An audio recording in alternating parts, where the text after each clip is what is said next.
Bonjour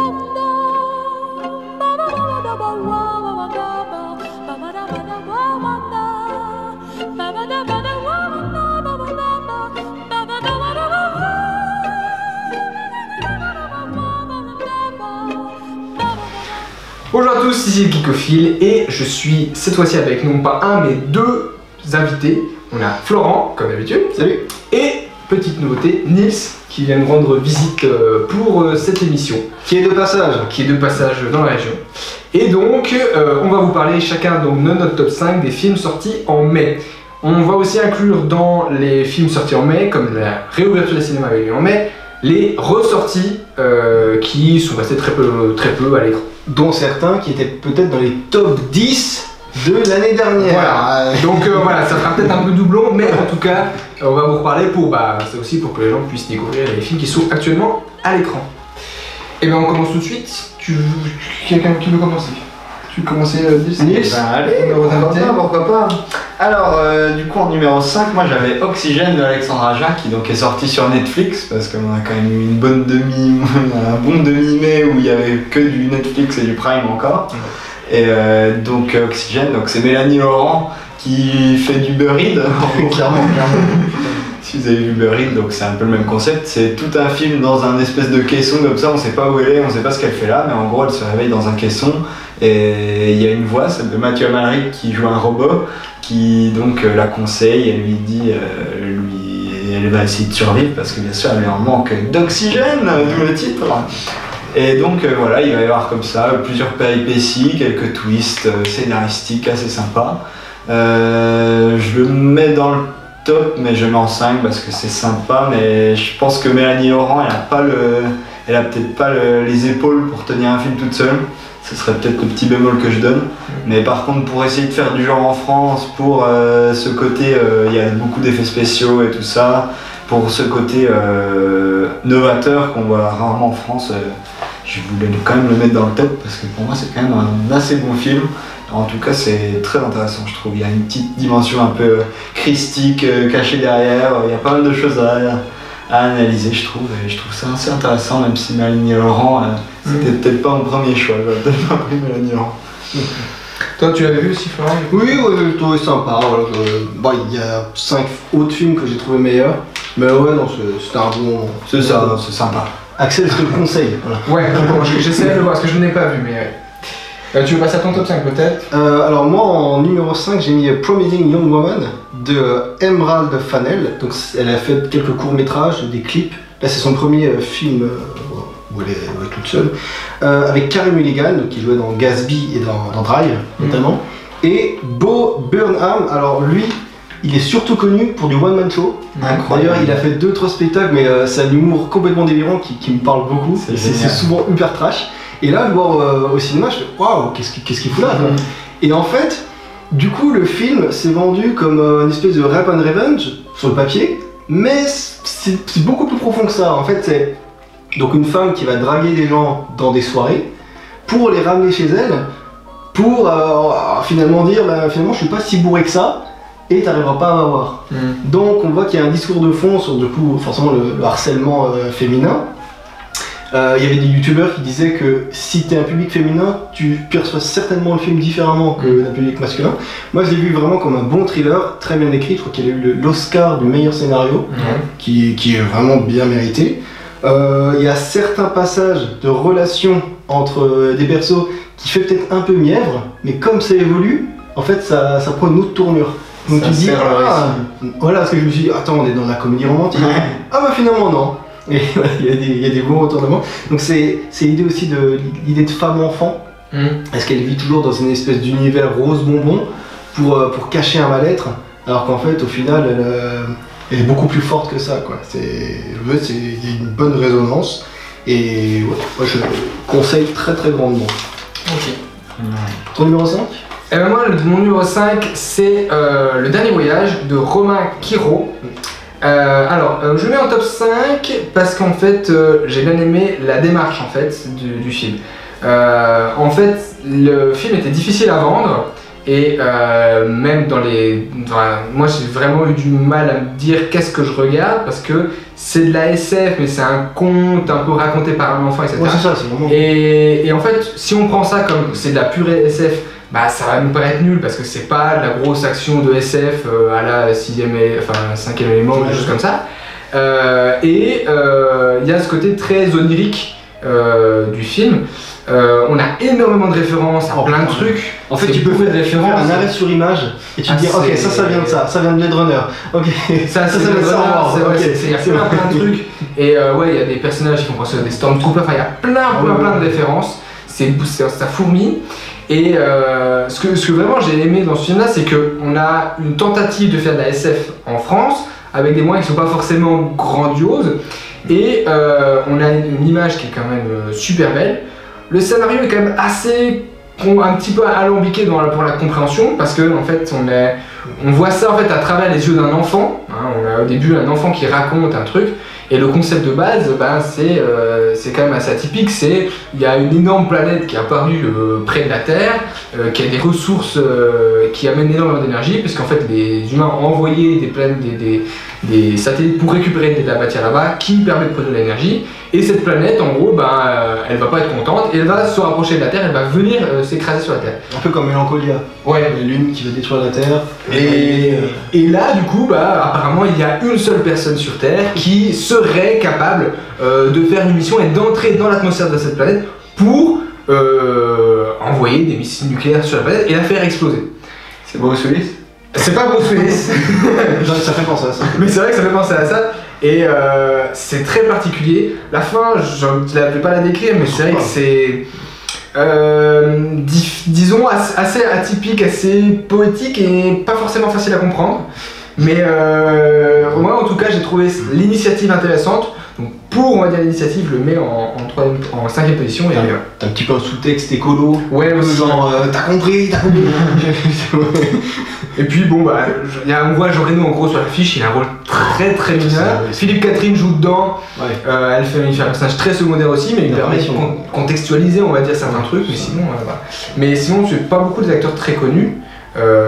Mais en tout cas, c'est un bon divertissement et puis une bonne entrée en SF française, donc pourquoi pas pour la suite. Et s'il fait des projets comme ça, ce réalisateur, ça peut être sympa avec plus de moyens, quoi. Et donc du coup, Nils avait commencé par le top 5, donc vas-y, je te laisse faire ton top 4.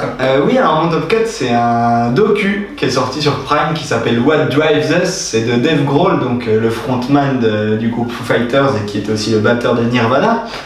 Et qui donc là a sorti son 2e documentaire, si je me trompe pas. Le premier c'était Sound City qui est dispo sur Prime et qui est génial aussi. Et là ça s'appelle What Drives Us, ça raconte en fait les premières années des groupes très connus à l'époque où ils n'avaient pas les moyens de se payer des hôtels ou bien des tourbus de fou. Et où ils partaient en van, tous entassés dans un minivan pour faire des tournées et essayer de se faire connaître à travers les États-Unis. Et du coup, il a recueilli des propos et des images d'archives de tous les groupes de dingue. Il y a des Beatles, il y a des Rage Against the Machine, il y a des gens des Guns, il y a des gens il y a vraiment tous les plus gros groupes de rock qui racontent ça, avec beaucoup de nostalgie et beaucoup d'histoires, beaucoup d'images d'archives. C'est vraiment génial de pouvoir s'imaginer cette vie-là où c'est vraiment... c'est pire qu'une coloc, c'est genre t'es 5 dans un van à dormir tous les soirs ensemble en s'entassant avec le matos, ça devait quand même être très particulier. Et donc voilà, il y a un petit côté un peu nostalgique sans forcément dire c'était mieux avant et pas très vieux con. En fait Dave Grohl il est très généreux sur ce qu'il donne aux gens par rapport à ses expériences et tout ça. C'était déjà le cas dans son premier et c'est le cas dans celui-là, donc je l'ai mis en 4e parce que moi c'est un truc qui m'a pas mal parlé et qui est vraiment passionnant.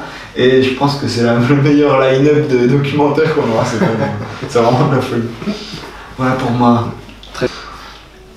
Et donc du coup, en top 4... Alors moi, mon numéro 4, j'ai mis Mandibule. Eh ben, comme moi du coup. On pourra en parler conjointement, c'est parfait. Donc Mandibule de Quentin Dupieux, qui avait fait, pour mes préférés, Le Dain et Rubber. Donc toujours des scénarios très what the fuck. Alors là, c'est donc les deux gars du Palmacho qui doivent transporter une mallette vers un gars pour remplir une mission, et en fait quand ils prennent la voiture ils entendent un bruit dans le coffre, ils ouvrent le coffre et il y a une mouche géante. Voilà. Et ils disent mais qu'est-ce qu'on va faire, mais c'est incroyable cette mouche et tout. Hey, on n'a qu'à l'élever Comme ça, elle pourra braquer des banques et tout, c'est génial, bah ouais, c'est trop cool quoi, quelle bonne idée quoi.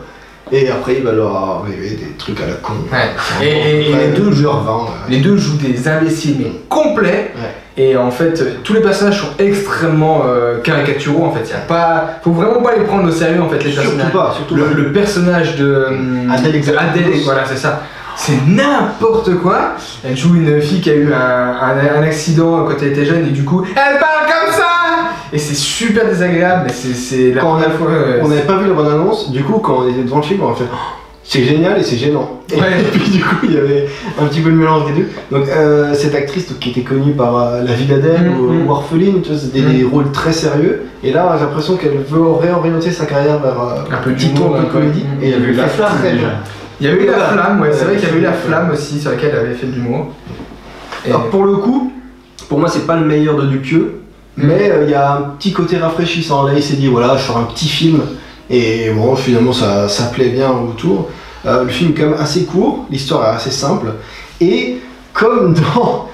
Vous avez fait le rapport quand on avait vu les deux films d'affilée. Comme dans Dernier Voyage, on a une caravane qui brûle. Et le même personnage à qui appartient cette caravane. Ça fait deux fois le kiff. Mais c'est pas vrai.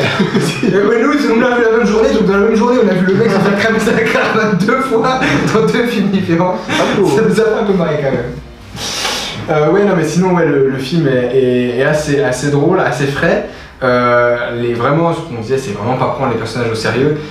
Les mecs parlent comme ça, quoi, et puis ils sont très très lents et très très cons. Et ils ont des signes entre eux, quoi. Tout rond, quoi. Voilà, il faut vraiment le voir, un genre de mélange de l'humour du Palmacho et de Dupieux, et ça donne un truc assez atypique qui passe assez bien, et voilà. Et en vrai, moi j'étais très satisfait de la fin parce que je me suis dit, soit il part dans cette direction, soit celle-là. Et finalement, il tentait une des deux et je me suis dit, bon, allez, tu fais ce que tu veux, de toute façon, ça sera réussi. Donc à la fin, je fais bravo. Ouais, c'est fun comme film, donc voilà, un film qu'on peut vraiment recommander. De bonne détente. Et du coup, on passe au top 3 avec celui de Nils. Et oui, alors moi, c'est une super bonne surprise. C'est Méandre dont Florent va parler tout à l'heure aussi, je crois qu'il est dans sa liste. Encore du genre français. Mais oui, le retour du genre français. Qu'est-ce qui se passe pour cette réouverture? Et ouais, je m'attendais vraiment à rien, c'est vraiment parce que j'avais vu à peu près tout le reste qui passait à l'affiche et que les horaires m'arrangeaient bien. Donc je suis allé voir ça sans rien savoir. Et en fait, c'est un espèce de saut science-fiction, un peu Buried aussi, petite influence aussi. En fait, c'est un peu Cube aussi. Ouais. C'est une madame qui se réveille dans un espèce de couloir très étrange et qui va avancer de couloir en couloir comme ça sans trop savoir où elle est, avec des pièges, de l'acide, des flammes, plein de trucs qui lui arrivent qui essaient de la tuer. Comme Fort Boyard. Ouais, exactement. C'est exactement pareil. Le père Fouras ouais, c'est ça. Il n'y a pas le père Fouras, mais c'est vraiment la seule différence. Olivier Mine, peut-être un caméo. non, je crois pas. Mais donc voilà, tout se passe dans ces couloirs et ça fait épreuve en épreuve, on essaye de comprendre un peu ce qu'on fait là. Et c'est vraiment, déjà esthétiquement c'est trop beau. Je sais pas ce que tu en as pensé, mais c'est hyper beau. Et niveau histoire, on se prend forcément au truc, on s'ennuie pas, ils arrivent à renouveler le concept, à faire plein de petits twists hyper intéressants, hyper passionnants. Les acteurs, je ne saurais même pas dire, c'est que des inconnus. Enfin, les acteurs. L'actrice, il y en a 3.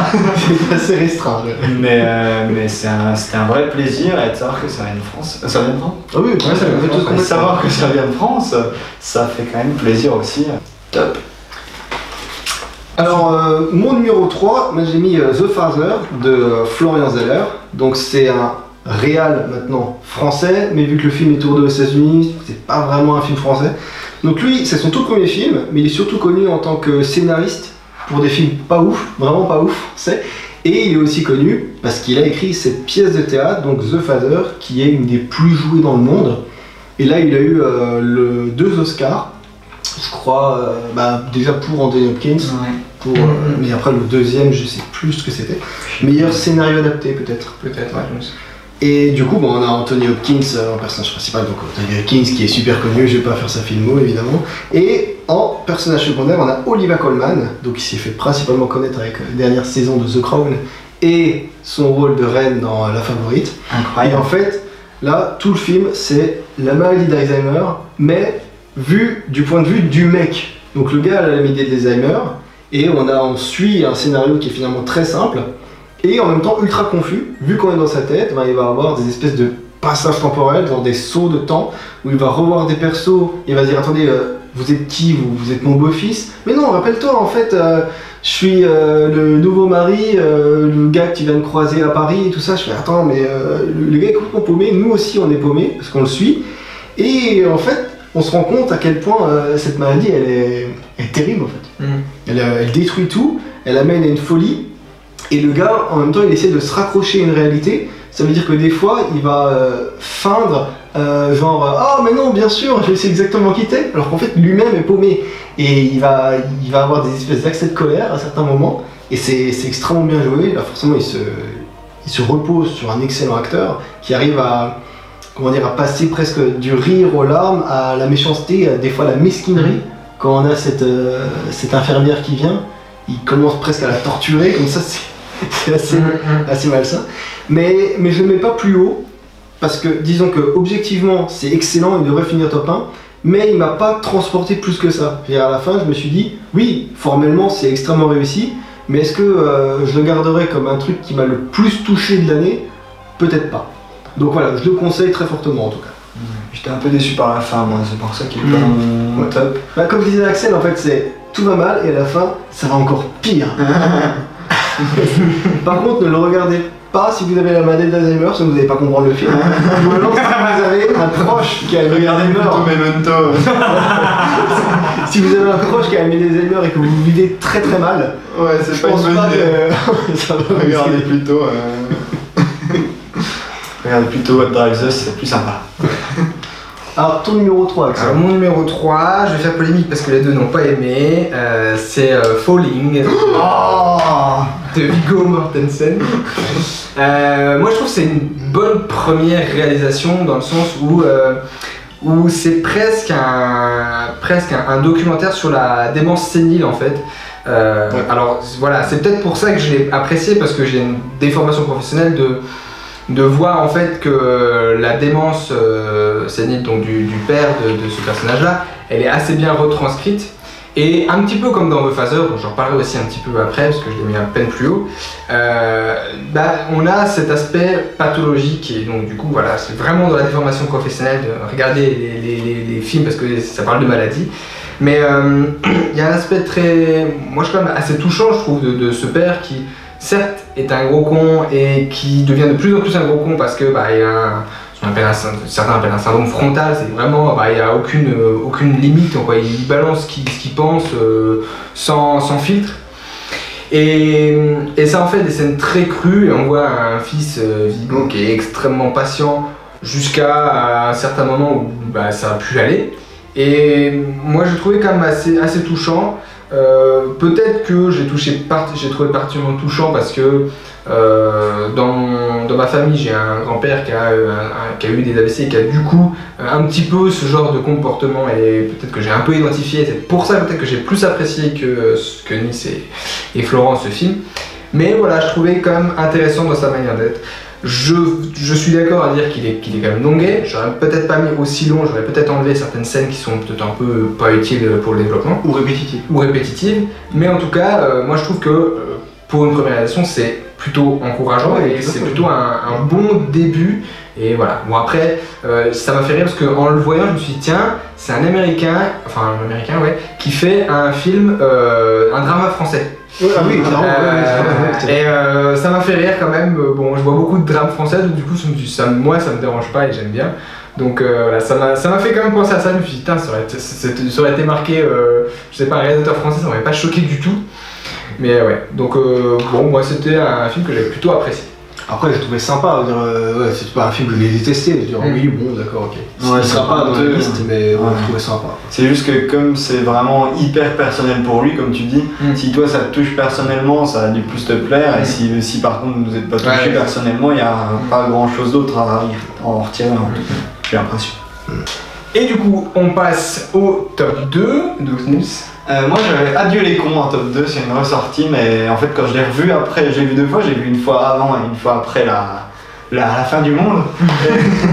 Et quand je l'ai revu, j'ai vraiment changé d'avis complètement sur ce film. Avec le recul et avec comme je savais à quoi m'attendre, en fait la première fois j'étais assez déçu parce que c'est pas du Dupontel. En fait Dupontel soit il fait du drôle, soit il fait du très triste et très dark et un peu critique, dépressif. Et là c'était plus dans ce côté-là qui moi me touche un peu moins. Donc j'étais assez déçu la première fois parce que je m'attendais à des films comme Le Vilain ou bien 9 mois ferme qui sont vraiment hilarants.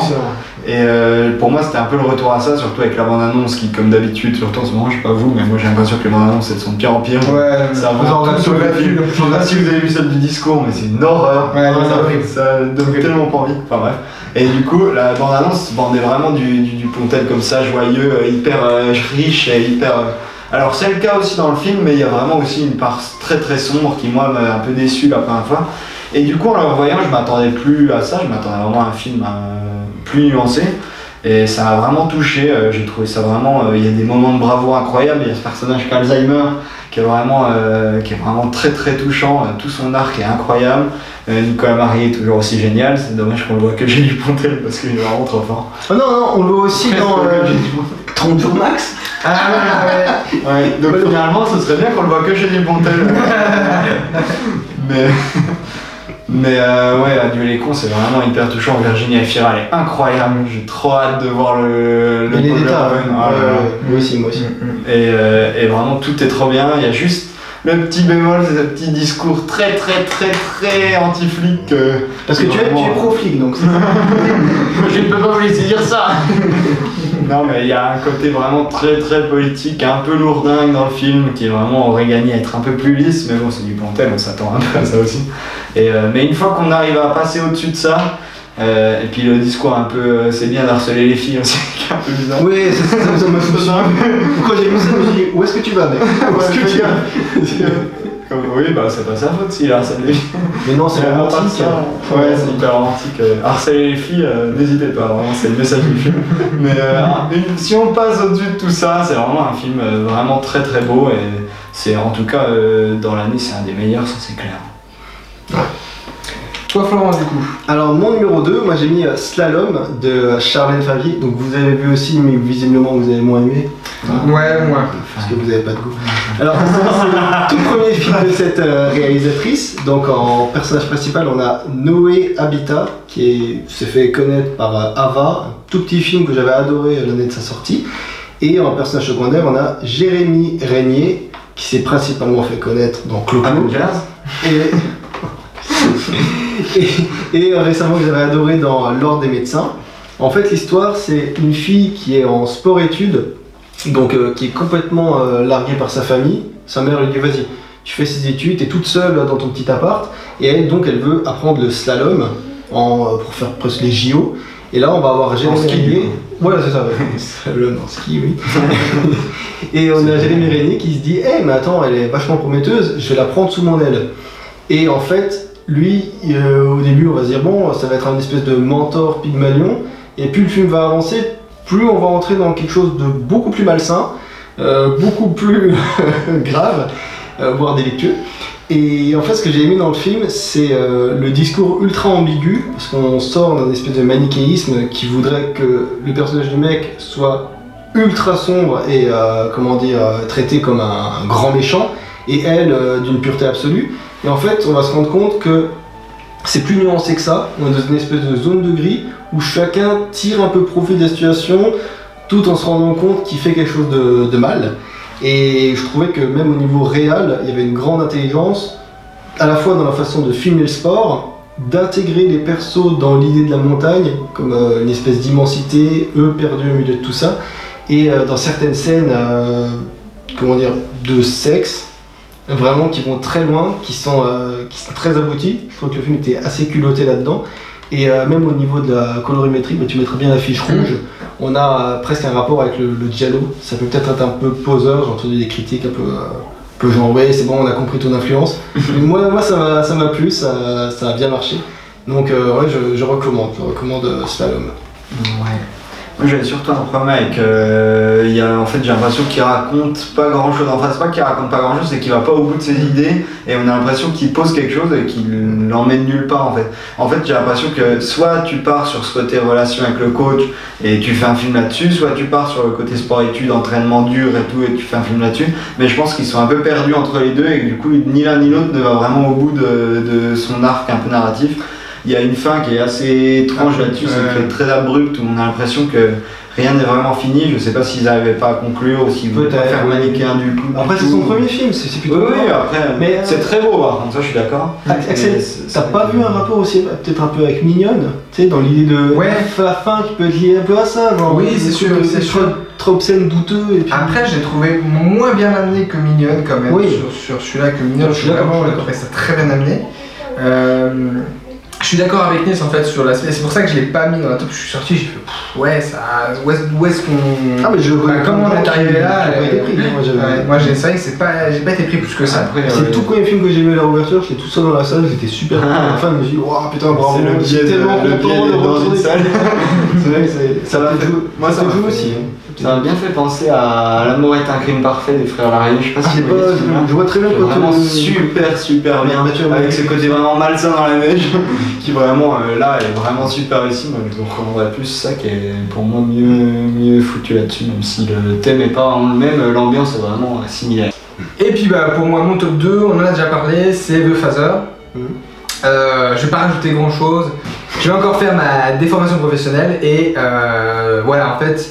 Je trouve ça très intéressant de voir l'utilisation en fait, de cette maladie pour justifier une trame qui va pas être chronologique, qui va être dans le désordre, avec des moments revécus du passé de cette personne, des moments où est-ce que c'est vraiment un vrai souvenir, est-ce que c'est juste une déformation d'un souvenir, est-ce que vraiment il l'a vécu. Et c'est en fait un truc qui est pas forcément très connu, la maladie d'Alzheimer, c'est beaucoup de patients qui ont la maladie d'Alzheimer revivent en fait des moments passés comme présents et les gens qui connaissent des gens qui ont Alzheimer, peut-être qu'ils vont voir, ils vont aller voir leurs grands-parents qui ont Alzheimer et puis il va dire écoute comment va un tel alors que c'est quelqu'un qui sera décédé ou alors dire j'ai vu le gosse alors qu'il n'est plus gosse et voir des événements passés, les revivre en fait. C'est un peu un mécanisme on va dire, de défense du cerveau qui fait que il va se réfugier dans les souvenirs qui lui restent et les faire revivre, combler des vides et ça donne vraiment des choses assez bizarres et je trouve que la déconstruction on va dire de la trame on va dire de la timeline du film résume construit très bien l'idée de cette maladie qui est très emmerdante.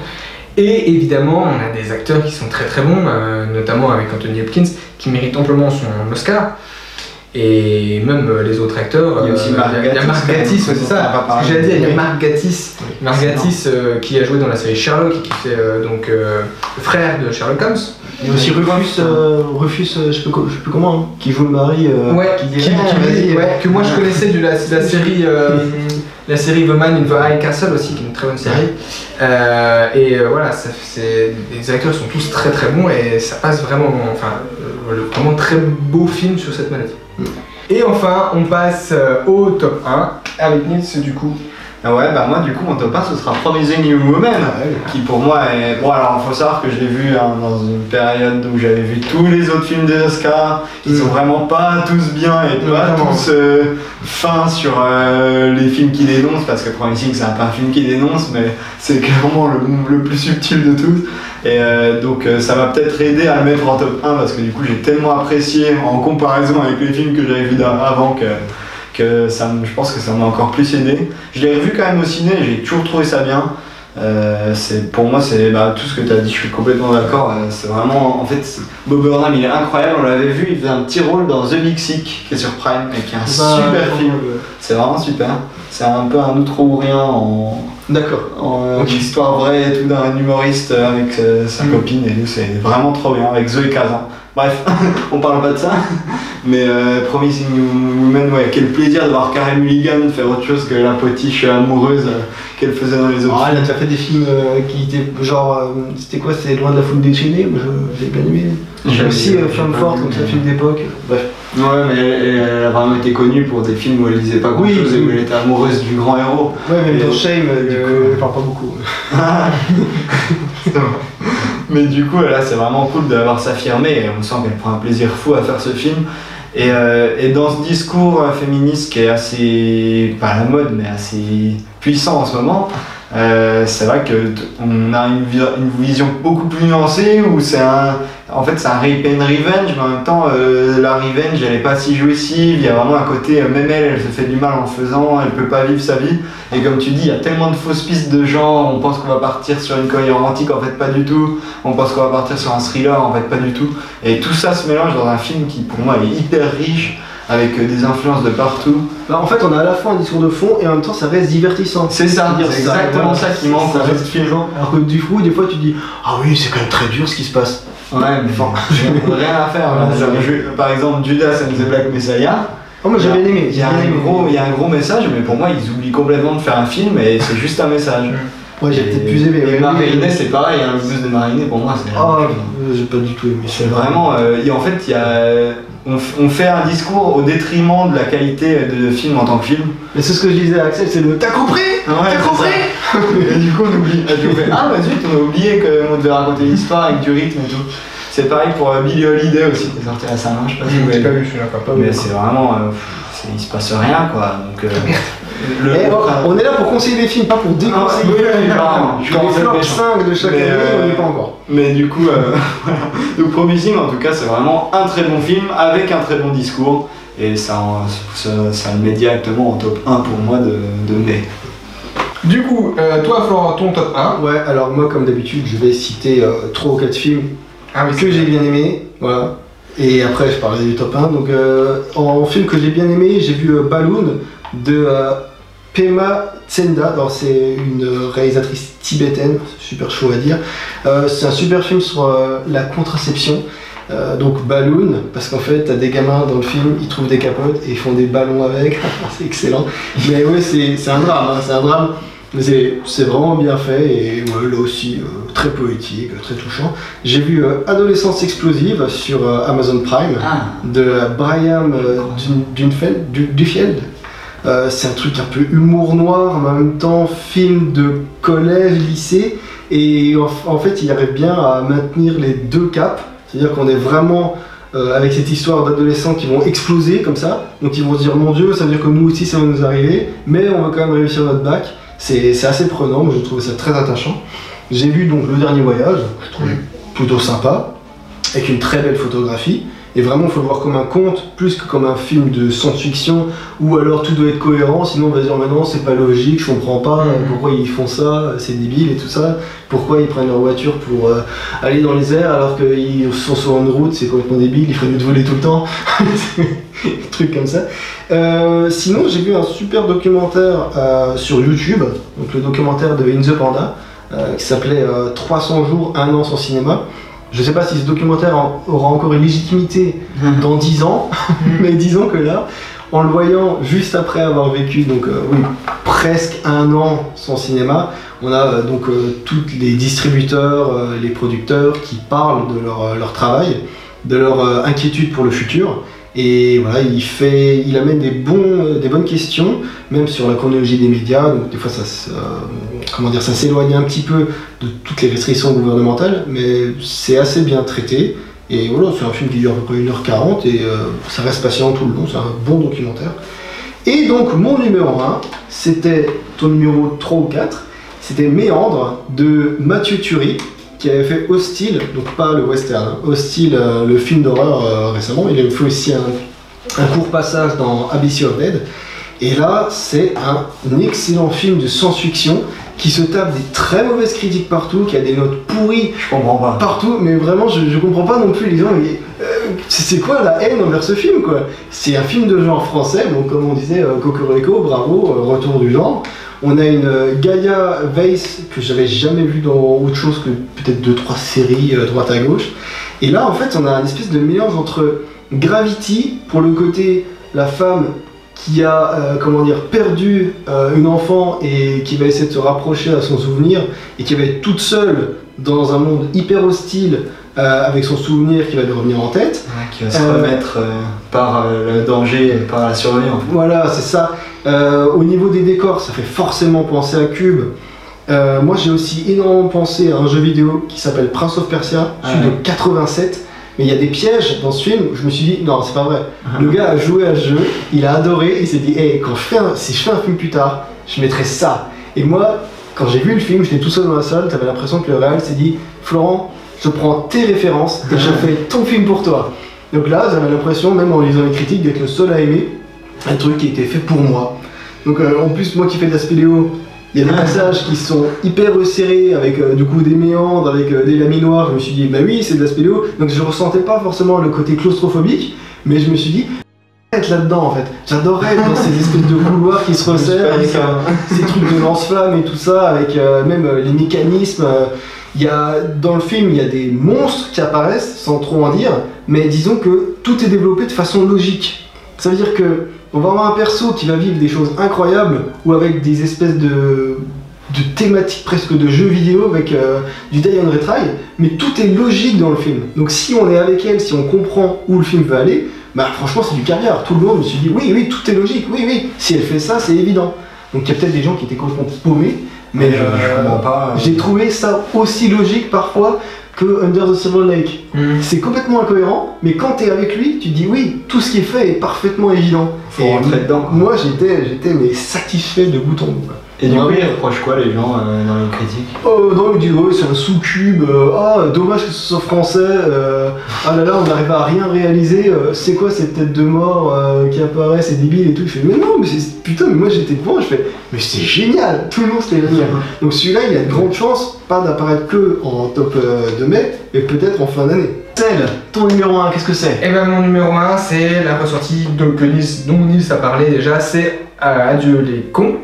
Donc tu avais déjà mis dans ton top 10 de 2020. Ouais, bah du coup je le remets parce que je l'ai revu au cinéma et c'est vrai que de mai, en fait des sorties de mai, c'est celle qui me touche le plus, Tu m'as dit que tu avais adoré Army of Dead? Non? Non, Army of Dead, je passerai de commentaires sur ce film. J'ai pas du tout aimé, j'ai galéré à le voir, je l'ai vu en 3 fois. Bon bref. Donc en tout cas, Adieu les cons, c'est pour moi ça reste un très bon film. Pour Virginie Efira particulièrement. Et puis parce que j'adore la photographie, j'adore toujours l'image de la réalisation du Pantene. Je trouve qu'il y a toujours une patte. Alors là, c'est vrai qu'il ressemble un petit peu à, on l'avait déjà dit, à Jeunet un petit peu dans la réalisation dans celui-là. Mais je trouve qu'il y a toujours un truc, il essaie d'apporter un truc. Je suis d'accord avec lui parce que c'est quand même très anti-administration, anti-flic, un petit peu poussé à l'extrême. On le sait qu'il aime pas ce genre de choses. Donc, c'est pas une très grosse surprise. C'est pas une grosse surprise. Il faut faire un effort pour pas se bloquer avec ça. Je pense que c'est ça pour moi en tout cas. Mais en tout cas, moi ça reste quand même, pour moi c'est une pépite qui se regarde très très bien et je vous encourage vraiment à aller voir le temps qu'il est au cinéma, profitez-en parce que c'est vraiment un très bon film qui mérite d'être. Et pour le coup, tout le monde est d'accord. Les critiques sont d'accord. Et d'ailleurs, pour tous ceux qui disent qu'on sait pas faire des effets spéciaux en France, il y a 3/4 du film qui sont en fond vert et personne n'a calé. Et c'est très très bien fait. C'est fait avec poésie, avec intelligence. Et ben voilà, c'était tout donc pour les top 5 donc, de mai. On se retrouve du coup, je sais pas quand, début juillet pour les films de juin. Sachant que j'ai bien entamé dans le mois de juin. En juin, il y a tellement de films qui sortent, c'est incroyable. Donc ouais, ça va être compliqué de faire un choix de top 5. On est parti sur 6 mois de fête du ciné. En plus, ça va être dans tous les sens. Oh là là, ça va être super. L'avalanche. Donc voilà, on se retrouve donc en juillet pour les films de juin. Et puis en attendant, je vous dis finité. Incantatem.